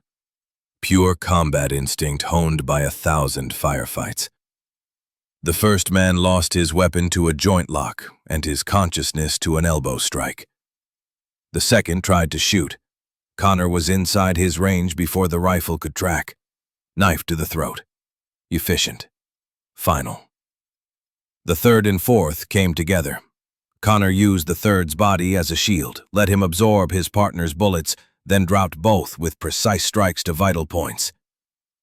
Carlos and Nate watched in awe. They'd served with Connor for years, seen him fight, but never like this. Never with this cold, mechanical efficiency. In 90 seconds, 8 mercenaries were down, dead or incapacitated. The reinforcement saw Connor standing in the carnage and decided discretion was the better part of survival. They retreated. Fast. Connor didn't pursue. He ran to Titan. The dog lay on his side, breathing shallow. Blood pooled beneath him. The bullet had entered his left rear leg, traveled up into his abdomen. No, no, no! Connor's hands were shaking, covered in other men's blood, now covered in Titan's blood too. Stay with me, boy. Stay with me. Titan's eyes found his, amber fading to dull gold. The dog's tail twitched once, trying to wag, trying to reassure Connor that everything would be okay. But it wasn't okay. Carlos, get the truck running! Connor scooped Titan into his arms, cradling the dog against his chest. We need Elena, now! Truck's dead. They shot the engine. Kyle stumbled forward. Take my car, please. I'll stay here. I'll deal with the police. Just save him, please. Connor didn't argue. He ran to the Honda, Titan growing heavier in his arms. The dog was going into shock. Connor could feel it. The way the body went limp, the way the breathing changed. He'd felt it before, with David Brooks, in Kandahar. Not again. Not Titan. Not the last piece of David Connor had left. Nate drove. Carlos sat in back with Connor and Titan, applying pressure to the wound. Connor held the dog's head, talking to him. Nonsense words, promises, prayers. Stay with me, buddy. We're almost there. Elena's going to fix you up. You're going to be fine. You're going to be fine. But Titan's eyes were closing. No, eyes open. Look at me. The dog's eyes fluttered, found Connor one more time. And Connor saw everything in that gaze. Trust, love, forgiveness for all the wars Connor had dragged him through, gratitude for the peaceful year by the river. Goodbye. No! Connor's voice broke. You don't get to quit, you hear me? You don't get to quit! Elena's clinic appeared. Nate hadn't bothered with speed limits, made the 20-minute drive in 12. Connor burst through the door, Titan limp in his arms. Elena took one look and went into emergency mode. Exam table, now! She worked with desperate efficiency. IV line, oxygen, hands probing the wound. Her face grew grimmer. The bullets lodged near his liver. He's bleeding internally. I need to operate. Now. Do it. Connor, I need to be honest. His chances aren't good. The trauma, the blood loss, his age. I don't care about odds. Save him. Elena nodded. I'll do everything I can. But you need to leave. I can't work with you hovering. Connor wanted to argue, wanted to stay, couldn't leave Titan alone. Carlos's hand on his shoulder. Come on, brother. Let her work. They pulled him from the room. Connor collapsed into a chair in the waiting area, hands still covered in blood. Titan's blood. The blood of the mercenaries, all of it mixing together. Nate sat beside him, said nothing, just sat. Carlos paced, checked his phone, made calls. Time stopped meaning anything. Could have been 20 minutes or 2 hours. Connor couldn't tell. Finally, Elena emerged. Her scrubs were blood-soaked. Her face was exhausted. He's alive, she said. Connor's head snapped up. I got the bullet out. Repaired the liver laceration. He lost a lot of blood, but I transfused from my own dog. It's risky, but it worked. Elena sank into a chair. The next 24 hours are critical. If he survives that, his chances improve dramatically. But Connor, it's going to be touch and go. Can I see him? He's sedated. Won't know you're there. I'll know. Elena led him to the recovery room. Titan lay on a steel table, surrounded by monitors and tubes. His breathing was assisted by a machine. His abdomen was wrapped in white bandages already showing spots of blood. But his chest rose and fell. Heart monitor beeped steady. Alive. Connor pulled a chair close, took Titan's paw in his hand. The pads were rough from years of military service, the nails worn from running on hard ground. I'm sorry, Connor whispered. I should have made you stay home. This is my fault. Titan didn't respond. Couldn't. But the heart monitor's rhythm never changed. Steady. Strong. Connor's phone buzzed. Morgan. Connor, where are you? What happened?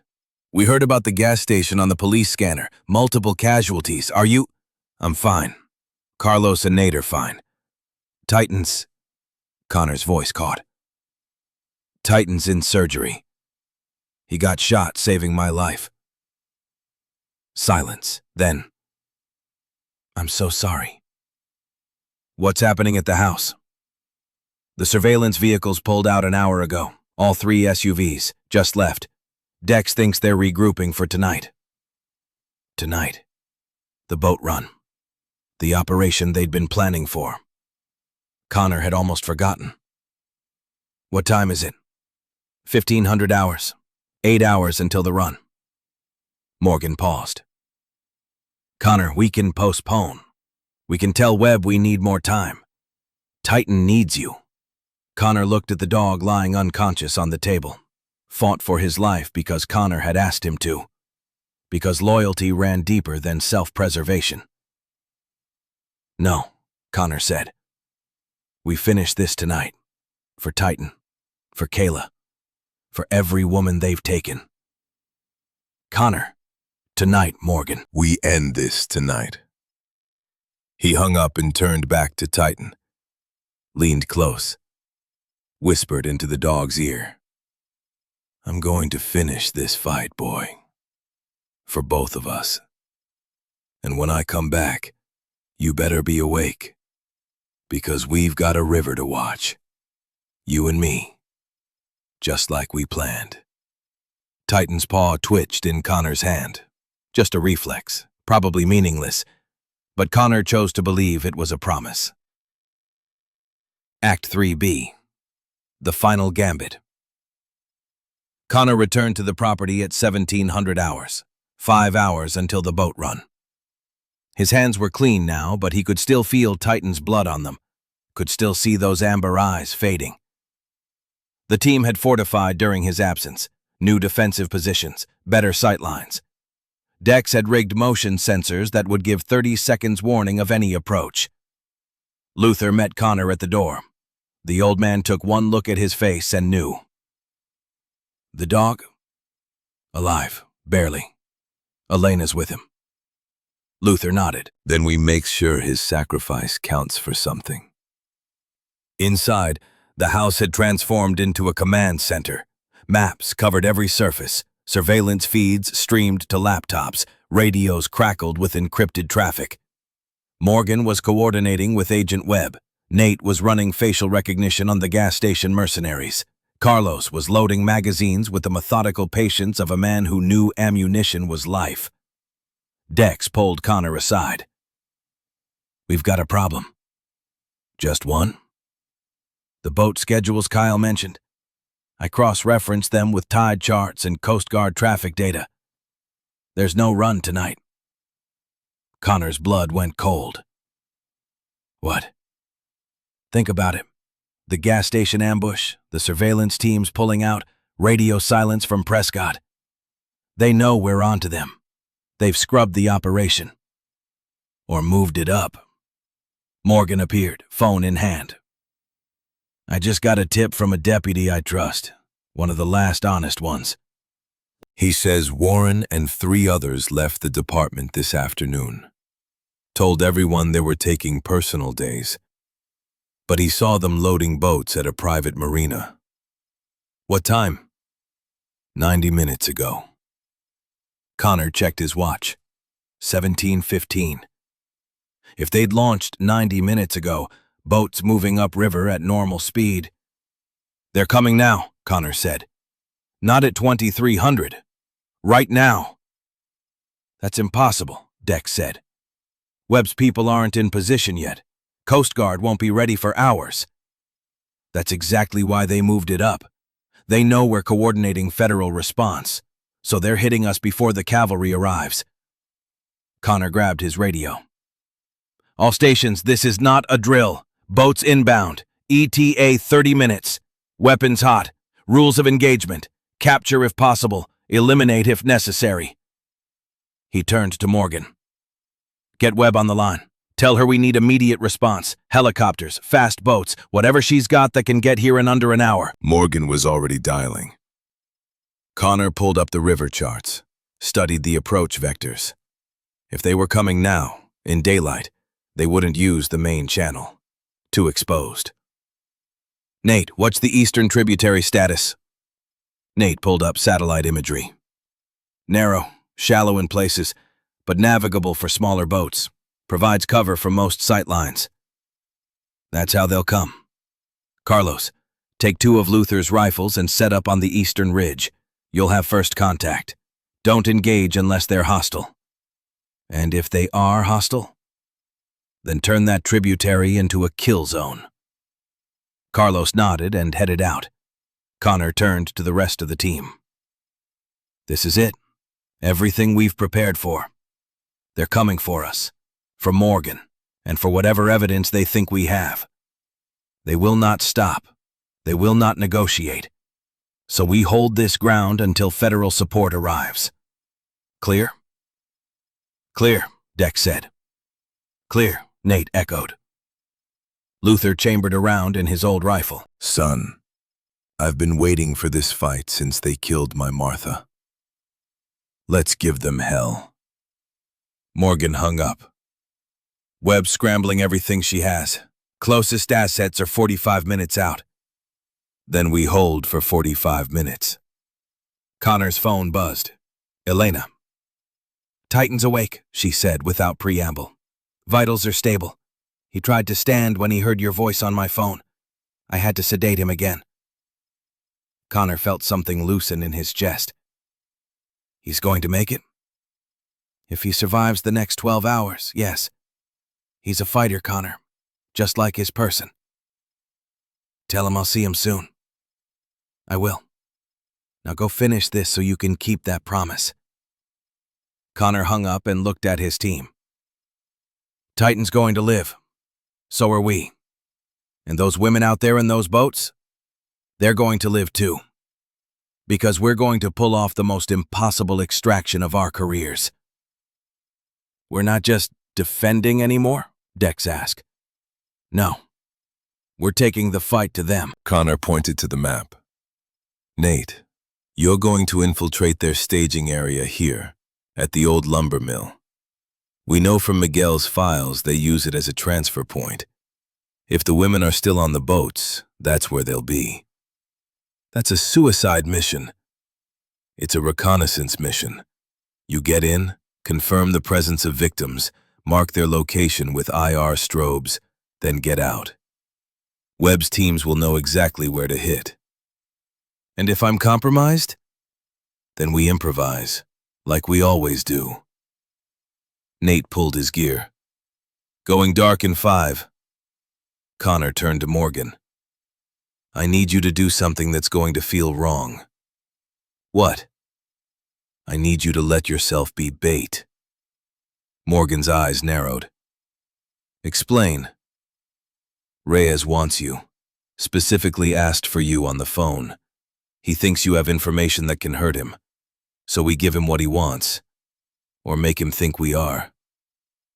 You want me to surrender? I want you to make a very public drive to the sheriff's station, right now. Radio chatter saying you're turning yourself in to clear up the misunderstanding. We monitor every step.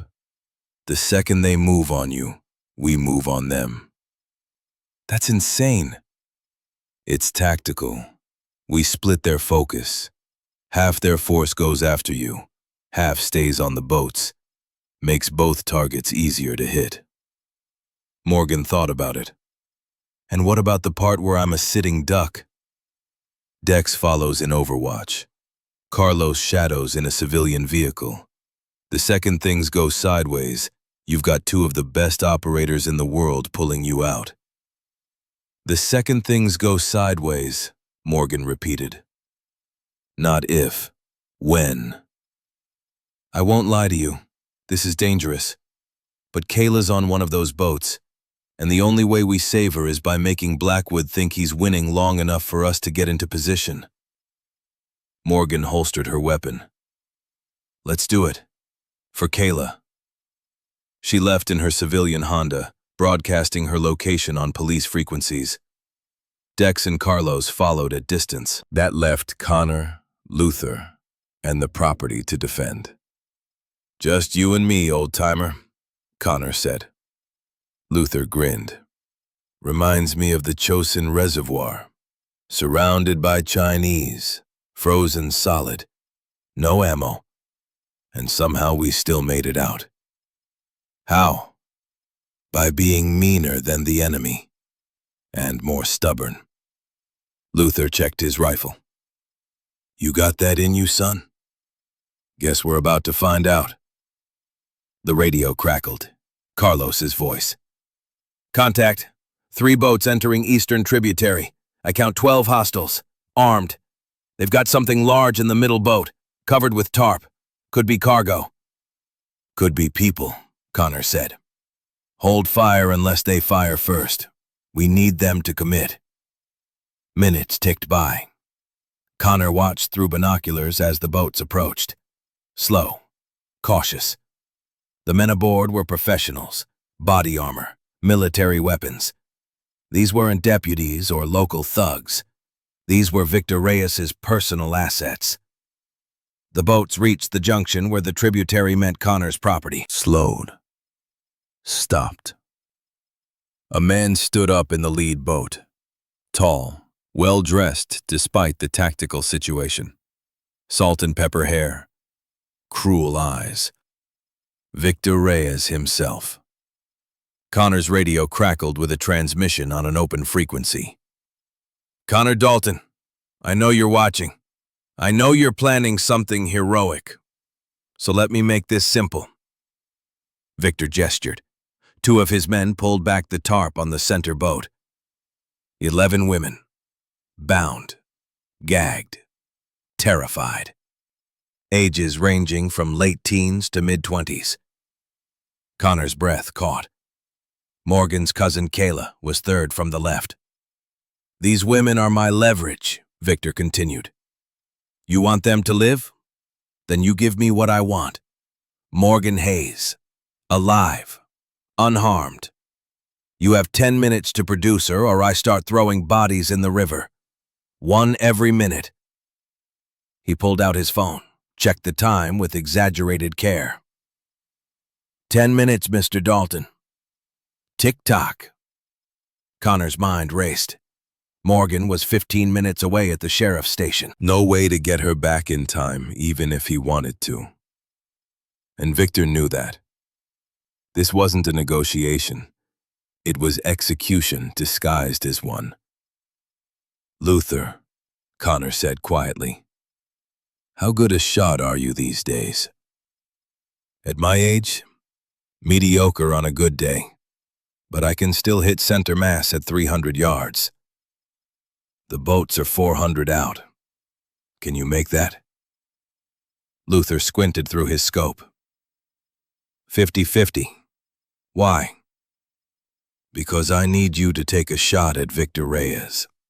Not to kill him, to make him duck. Give me 3 seconds of chaos. What are you going to do in 3 seconds? Something stupid. Connor keyed his radio to Carlos. When you see me move, you engage. Full auto. Light them up. Don't worry about hitting me. Just make them keep their heads down. Connor, what? 3 seconds. That's all I need. Connor shed his tactical vest, too heavy for what he was about to do. Kept only his sidearm and knife. Checked the magazine. 15 rounds. Not enough. Never enough. He looked at Luther. On my mark. Connor stood up from cover, walked toward the water's edge, hands visible, no weapon drawn. Victor's men tracked him with their rifles. "Mr. Dalton," Victor called out, delighted. "Have you come to beg, to negotiate? I'm afraid my price remains the same." "I didn't come to negotiate," Connor said. He was at the dock now, 20 feet from the water, 400 feet from the boats. "I came to tell you that you're already beaten. FBI is inbound. Coast Guard is surrounding your escape routes. And in about 90 seconds, this entire river is going to be crawling with federal agents." "Then I'd better work fast." Victor pulled out a pistol, aimed it at the nearest woman's head. "Last chance. Give me Deputy Hayes, or—" "Now!" Connor shouted. Luther's rifle cracked. The bullet didn't hit Victor, but it hit the water 3 feet from his boat, sending up a geyser that made him flinch and duck. 3 seconds of chaos. Connor ran. Straight toward the water. Toward the boats. Carlos opened fire from the ridge, full automatic. Rounds tore into the boats, shredded the water. Victor's men scrambled for cover. Connor dove. The cold water hit him like a fist. He kicked deep, swimming hard toward the center boat where the women were held. Above him, gunfire intensified. The mercenaries were firing blind, trying to hit Carlos's position, wasting ammunition on shadows. Connor surfaced between the center and lead boats, took a breath, went under again. He came up behind the center boat, grabbed the stern, pulled himself halfway up, knife in hand. A mercenary saw him, swung his rifle around. Connor threw the knife. It buried in the man's throat. He fell back, gurgling. Connor hauled himself into the boat. The 11 women stared at him with terrified eyes. "I'm here to help," Connor said. Cut the nearest woman's bonds. "Can you swim?" She nodded. "Then get in the water. Swim for that dock. Run to the house." "Federal agents are coming." He freed 2 more. They scrambled over the side, splashing into the water. A mercenary from the lead boat saw what was happening, aimed at the swimming women. Connor shot him twice, center mass. The man toppled backward. More mercenaries turning, realizing the threat wasn't from the shore, it was in the boat with them. Connor freed 3 more women. "Go, now!" They went over the side. Victor Reyes appeared on the bow of his boat, pistol raised. "You fool. You've signed their death warrants, and yours." He fired. The round hit Connor's shoulder, spun him around. He went down in the boat, blood spreading across his shirt. The remaining 6 women screamed. Victor aimed again. "Goodbye, Mr. Dalton." The shot never came, because Nate materialized behind Victor like a ghost, knife to the man's throat. "Drop it." Victor froze. "I said drop it." The pistol clattered to the deck. Nate zip-tied Victor's hands behind his back. "Connor, you alive?" "Alive," Connor gasped. The shoulder wound was bad, but not fatal. "Get these women out, now!" Nate began freeing the remaining women while keeping his knife at Victor's throat. The mercenaries were in chaos. Their boss was captured. Their cargo was escaping. Half of them were pinned down by Carlos's fire. And then helicopters appeared over the trees. FBI, Coast Guard, more than Connor had expected. Webb must have scrambled everything within 100 miles. Loudspeakers boomed. Federal agents, all vessels stop engines and prepare to be boarded. Any resistance will be met with lethal force. The fight went out of the mercenaries.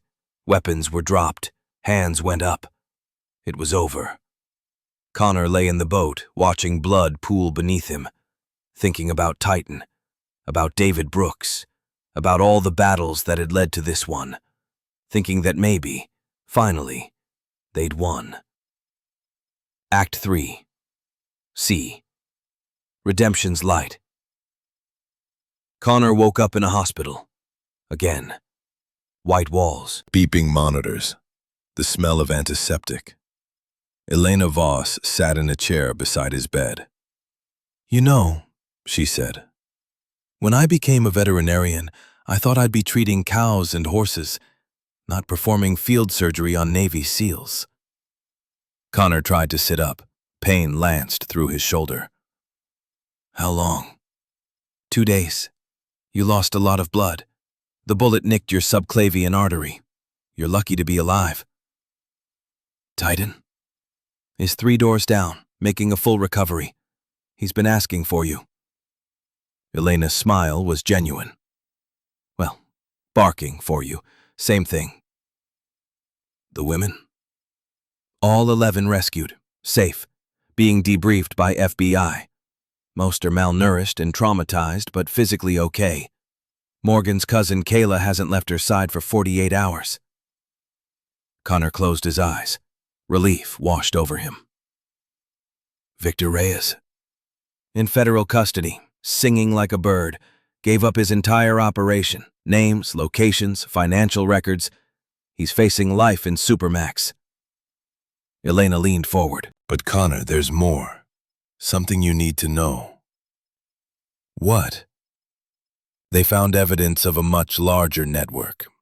Reyes was one of 6 regional operators. The FBI is executing raids across 3 states right now. So far, they've recovered 43 women. 23 more are still missing, but they have leads."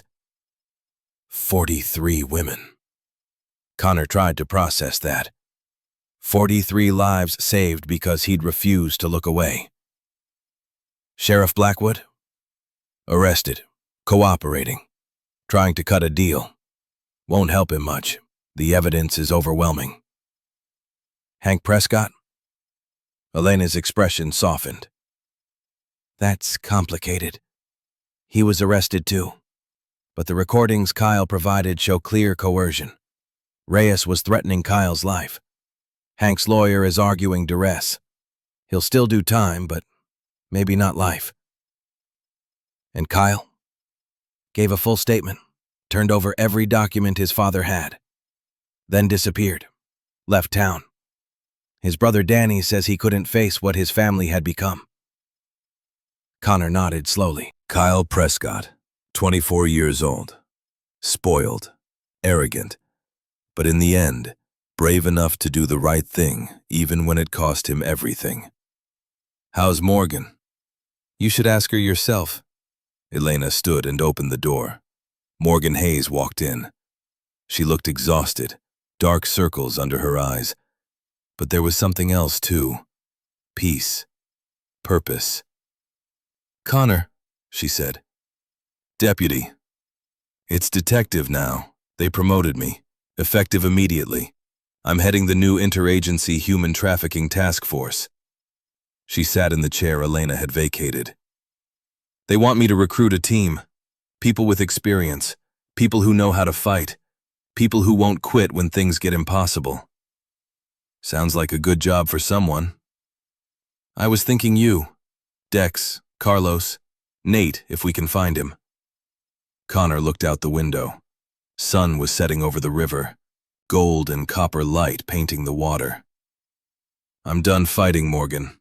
I came here to find peace." "I know." "But those 23 women still missing? They're not going to find themselves. And the networks that took them? They're not going to dismantle themselves." She pulled out a folder, set it on his bed. "This is what we've learned in the past 2 days. 5 more operations across the southeast. hundreds of potential victims, and the FBI is drowning.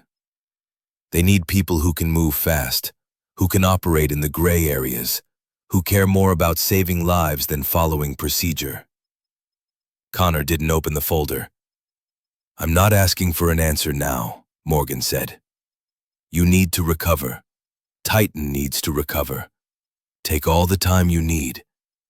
But Connor, you're good at this. Really good. And there are people out there who need someone like you." She stood to leave, paused at the door.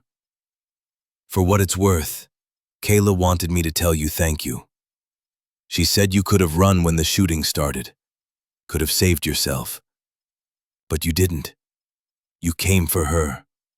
For all of them. She says that makes you a hero." "I'm not a hero." "Then what are you?" Connor thought about that. Thought about David Brooks dying in his arms. About Titan taking a bullet meant for him. About 11 terrified women climbing out of a boat while gunfire tore through the air. "I'm someone who couldn't look away," he said finally. Morgan smiled. "That's exactly the kind of person we need." She left. Connor sat alone with his thoughts, with the pain in his shoulder and the weight of decisions not yet made. His phone buzzed. Text from Dex. "Carlos is signing up for Morgan's task force. I'm in too. Ball's in your court, brother." Connor set the phone down, picked up the folder Morgan had left, opened it despite himself. 5 operations, dozens of missing women, each with a name, a family, a life stolen. He closed the folder. Not today. Today he needed to see his dog. Connor found Titan 3 doors down in a recovery suite that looked more comfortable than Connor's own room. The dog was awake, alert, wearing a cone around his neck to prevent him from worrying his stitches. The moment Titan saw Connor, his tail began wagging, hard enough to shake his whole body despite the pain it must have caused. "Easy, boy." Connor limped to the bed, sat on the edge, took Titan's face in both hands. "Easy." Titan licked his face, whimpered, not from pain, from joy. "I know," Connor said. "I know. I missed you too." They sat like that for a long time, man and dog, brothers in war, companions in peace, survivors of more battles than either could count. Elena appeared in the doorway. "Visiting hours are over, but for you I'll make an exception." "How long until he can go home?" "Another week, maybe 10 days. The internal injuries need more time to heal, but he'll make a full recovery, Connor. You both will." Connor nodded, kept his hand on Titan's head. The dog's amber eyes watched him with complete trust. "Elena," Connor said quietly, "do you think we can ever really be done? With fighting, I mean." She thought about it. "My brother contractors worked for free. What had been a small cabin was now a proper home. But it wasn't Connor's home anymore. He stood on the dock at dawn, coffee in hand, watching the sun paint the water gold. Titan sat beside him, fully healed. The limp was gone. The scars remained, but they were just marks now, not wounds. Behind them, the house had a new purpose. A sign over the door read, "River Watch Foundation, Support Center for Trafficking Survivors." Elena Voss ran it, helped by Morgan Hayes when she wasn't chasing leads across 3 states, helped by Luther Washington, who said he was too old to stop being useful. 8 women lived there now, rebuilding their lives, learning to smile again, learning that they were worth saving. Kayla Hayes was one of them. She'd started nursing school, volunteer 3 days a week helping other survivors, turned her trauma into purpose. Connor's truck sat in the driveway, packed and ready. He was leaving today. Not running, moving towards something instead of away. Morgan's task force had requested his help, officially this time. A 3-month contract to train field teams, to share what he knew about operations in hostile territory, to turn federal agents into the kind of people who could take down trafficking networks. Dex and Carlos were already on the team. Nate appeared occasionally, then vanished again. That was his way. "You ready?" Morgan appeared on the dock beside him, detective's badge on her belt, gun on her hip, looking every inch the warrior she'd become. "Getting there." "Titan's coming with you, right?" Connor looked at the dog. "Couldn't leave him if I tried. He's my partner." "Good. The team needs a K9 handler anyway." Morgan smiled. "Plus, I think he keeps you human. Reminds you what loyalty looks like." They stood in comfortable silence, watching the river flow. The same river that had carried so much evil, now carrying hope instead. "You think we can actually win this?" Connor asked. "Shut down the networks, save the victims. Make a Thank you for being too stubborn to run when anyone sane would have." Luther's truck pulled up. The old man climbed out slowly. 82 years, and still moving like someone who had wars to fight. "Came to see you off," Luther said. "Figured you could use some wisdom before you go." "I'll take what I can get." Luther looked at the river, at the house, at the sign above the door. "You know what I learned in Korea? In all those frozen nights when we thought we'd die? I learned that the world's full of two kinds of people. Those who see evil and look away, and those who see evil and step toward it." He turned to Connor. "You're the second kind. Always have been. That's not a curse, son. That's a calling. And the world needs people like you. Needs people like Titan. Needs warriors who fight for those who can't fight for themselves. Even if it costs everything. Especially then." Luther gripped Connor's shoulder. "Because that's when it matters most." Connor nodded. Whistled to Titan. "Come on, boy. Time to go to work." The dog bounded into the truck, sat in the passenger seat like he'd been doing it his whole life. Connor turned to look at the crossing one last time, the place where he'd come to find peace, where he'd found war instead, and purpose, and redemption. "I'll be back," he said. "I know," Morgan replied. "And when you do, there'll be more people to save, more battles to fight. Evil doesn't retire." "No," Connor agreed. "But neither do we." He climbed into the truck, started the engine, pulled away from the crossing.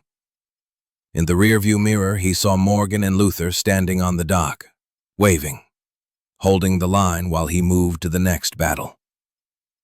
And Connor realized something. He'd spent 12 years in the military learning how to fight, spent a year trying to forget.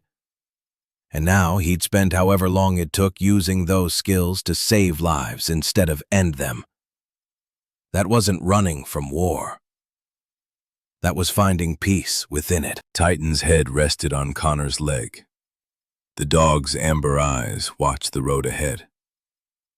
"What do you think, boy? Ready for the next mission?" Titan's tail wagged.